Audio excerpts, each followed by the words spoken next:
नहमदुहु व नुसल्ली अला रसूलिहिल करीम अम्मा बाद फ़ाऊज़ु बिल्लाहि मिनश शैतानिर रजीम बिस्मिल्लाहिर रहमानिर रहीम व आमिनु बिमा अनज़लतु मुसद्दिक़ल लिमा माअकुम, और इस पर ईमान लाओ जो हमने उतारा है, जो तस्दीक करती है साथ इसके। वला तकूनु अव्वल काफ़िरिन बिह, और सबसे पहले कुफ़र करने वाले ना बनो। वला तश्तरू बि आयाती समनन कलीला, और ना बेचो हमारी आयात को समनन कलीला, थोड़े फ़ायदे के लिए। व इय्या फत्तकून, और अल्लाह ही से डरो। वला तलबिसुल हक़्क़ बिल बातिल, और हक़ को बातिल के साथ गलत ना करो।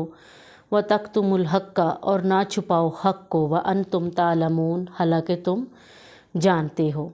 व अकीमुस्सलाता व आतुज़ ज़कात, नमाज कायम करो और ज़कात अदा करो। वरकाऊ मार राकीन, और रुकू करने वालों के साथ रुकू करो। अतअमुरून अन्नास बिल बिर्रि व तनसौना अनफुसकुम, क्या तुम हुक्म देते हो लोगों को नेकी का। व तनसौना अनफुसकुम, और अपने आप को भूल जाते हो। व अंतुम ततलूनल किताब, हालांकि तुम किताब की तिलावत भी करते हो। अफला ताकिलून, तो क्या तुम अकल नहीं रखते। वस्ताइनु बिस्सब्रि वस्सलात, और मदद तलब करो सब्र और नमाज के साथ।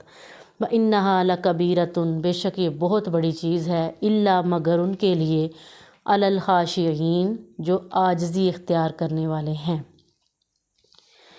इन आयात में अल्लाह ताला ये फरमा रहे हैं कि इसी चीज़ पर ईमान लाओ जो अल्लाह ताला ने उतारी है। यानी अल्लाह ताला ने कुरान मजीद को क़यामत तक के लिए, अब जो हमारे पास किताब है जिसको हमने पढ़ना है, जिस पर अमल करना है, वो है कुरान मजीद। ये आखिरी आसमानी किताब है, और हज़रत ईसा अलैहिस्सलाम भी जब दोबारा दुनिया पे उतारे जाएंगे तो वो भी कुरान को ही पढ़ाएंगे, खुद भी पढ़ेंगे और लोगों को, मुसलमानों को भी कुरान मजीद ही पढ़ाया जाएगा। तो अल्लाह ताला कहते हैं कि ये वो किताब है जो बिल्कुल, जिसमें जो भी बातें लिखी हैं वो बिल्कुल सच हैं। और थोड़ी कीमत के बदले बेचना, यानी कुफ़ार लोग यही किया करते कि जो मसला उनको पसंद आता, यानी जो जिस मसले पर अमल करना उन्हें आसान लगता, उसको वो मान लेते, उसको वो ठीक बयान करते दूसरों के साथ भी। और जो मसला उन्हें मुश्किल लगता, उन्हें लगता कि इसमें हमारी इज़्ज़त बेइज़्ज़ती है, या इसमें लोग क्या कहेंगे, दुनिया क्या कहेगी, उसको वो मिलाते, यानी पास से बातें डाल देते कि नहीं ऐसे है, ऐसे है, ऐसे है। तो अल्लाह ताला फरमाते हैं कि मेरे मसाइल को, मेरी आयात को थोड़े फ़ायदे के लिए, यानी थोड़े फ़ायदे से मुराद कि दुनिया में तो आप झूठ बोल के, सच बोल के गुजारा कर लोगे, लेकिन आखिरत में क्या है कि उसका कुछ फ़ायदा नहीं है। तो अल्लाह ताला कहते हैं कि समनन कलीला, थोड़े फ़ायदे के लिए तो तुम कर लोगे ऐसा मेरी आयात के साथ, मेरे मुसलमानों के साथ, तो लेकिन आखिरत में क्या है कि खसारा है। तो अल्लाह ताला कहते हैं फ़इय्या फत्तकून, बस मुझ ही से डरो। यानी सारा कुछ एक तरफ, तुम सिर्फ इतना ही सोचो कि हमें अल्लाह देख रहा है, हमारी बात को अल्लाह सुन रहा है, तो हमारे साथ क्या होगा। और अल्लाह ताला कहते हैं कि हक़ को बातिल के साथ ना गलत करो, और हक़ को छुपाओ भी ना।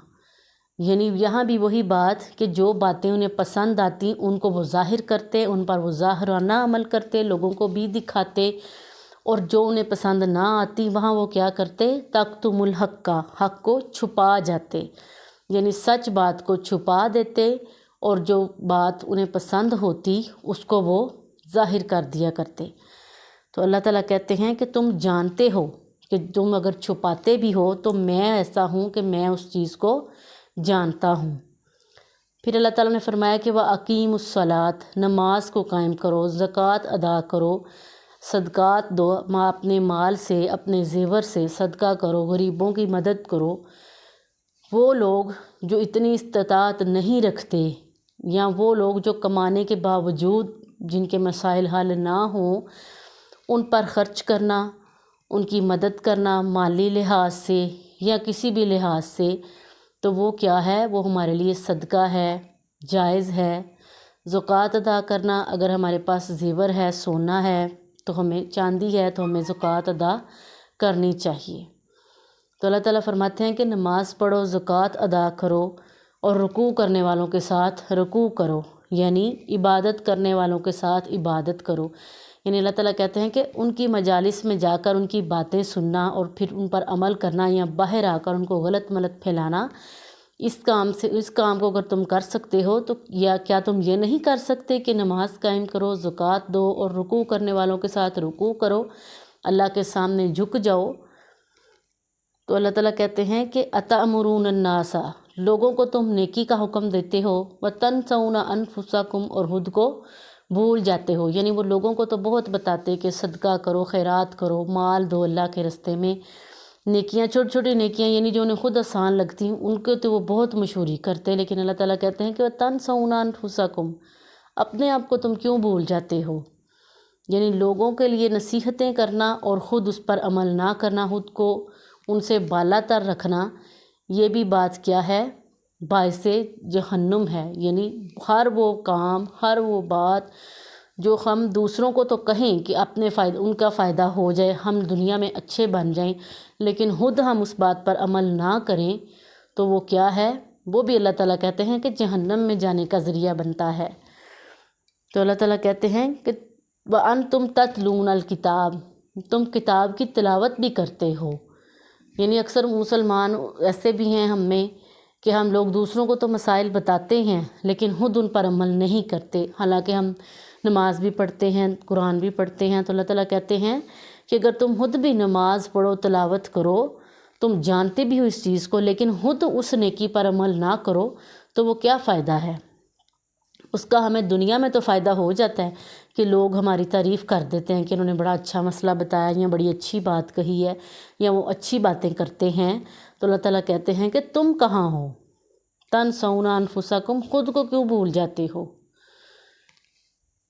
وَاسْتَعِینُوا بِالصَّبْرِ وَالصَّلَاةِ، اور اللہ تعالیٰ کہتے ہیں کہ صبر کے ساتھ، یعنی اللہ تعالیٰ دیتا ہے انسان کو لیکن اس کا ایک وقت مقرر ہے، اور جب اللہ تعالیٰ کو لگتا ہے کہ اب اس بندے کو اس چیز کی ضرورت ہے، وہ اللہ تعالیٰ اس وقت اس بندے کو عطا کر دیتے ہیں۔ ہم میں سے بہت سے لوگوں کا یہ کنسیپٹ ہوتا ہے کہ ہم اللہ تعالیٰ سے دعا کرتے ہیں تو اللہ تعالیٰ دعا قبول نہیں کرتے یا ہماری دعائیں کبھی قبول ہی نہیں ہوئیں۔ اس طرح نہیں کہنا چاہیے، ہر چیز کا ایک وقت ہے، وہ جب ہمارا وہ وقت آنا ہے، جب اللہ تعالیٰ نے اس کو ہمارے نصیب میں لکھا ہے، ہمارے لیے بہتر لکھا ہے، وہ ہمیں اس سے دگنا ہو کے عطا ہوتا ہے۔ تو اللہ تعالیٰ کہتے ہیں کہ صبر کے ساتھ، اگر کوئی مشکل وقت بھی آئے، کوئی تنگی بھی ہو، تو اللہ تعالیٰ کہتے ہیں کہ صبر کے ساتھ، نماز کے ساتھ مدد طلب کرو، اکتانا نہیں ہے، جلد بازی نہیں کرنی یا نیگیٹو باتیں کرنا کہ ہماری تو اللہ تعالیٰ سنتے ہی نہیں ہیں، ہم مشکل میں ہیں، ہمارے لیے تو کوئی آسانی نہیں ہو رہی۔ یہ آزمائشیں ہوتی ہیں، اور جو آزمائش میں پورا نہیں اتر سکتا اس کا وہ کچھ بھی نہیں کر سکتا۔ لہٰذا ہمیں چاہیے کہ ہم پر اگر کوئی بھی مصیبت آتی ہے یا کوئی بھی مسئلہ ہو جائے، چاہے وہ دنیا کے لحاظ سے ہو، چاہے وہ آخرت کے لحاظ سے ہو، تو ہمیں کیا کرنا چاہیے؟ صبر کے ساتھ، یعنی جلد بازی میں نہیں آنا چاہیے، صبر کے ساتھ دعا کرنی چاہیے، نماز پڑھنی چاہیے، اللہ کی طرف دھیان کرنا چاہیے، تو انشاءاللہ اللہ تعالیٰ سنتے بھی ہیں اور اس کو قبول بھی کرتے ہیں، اور جو بندہ مانگتا ہے اس کو عطا بھی کرتے ہیں۔ جزاکم اللہ خیرا وما علینا الا البلاغ المبین۔